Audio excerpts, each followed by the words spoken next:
levereras direkt av studerande till dilemma på upphandlingsvarare. En ny bil kommer också. Det är bra att använda en del av i hans studerande i samhällsaktiv. Jag ska alltså, jag vet inte vad som var med. Jag tycker att jag har samma siffra. Man inte samma siffra jag skulle göra. Plötsligt så mycket går så att jag fick använda bilen som markare till fältet istället. Man skrockade fast rätt helt enkelt till sin lilla Subaru.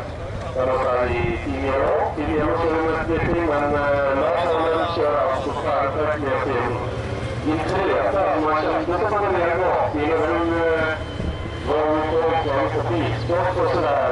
Alltså 10 år sedan då. Så ser man en utvecklat mer och mer. Han har också sen i Nissan GTR och Tore Björkstad från i sin GTR.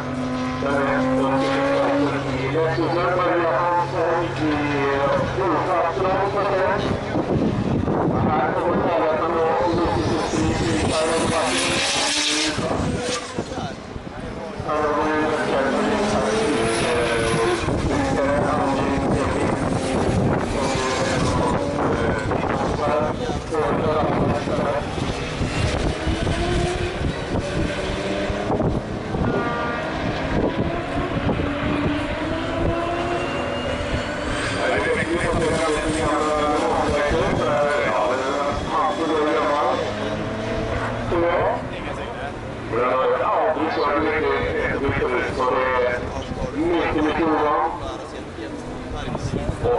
i den här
Jättestraff för att vi får ut av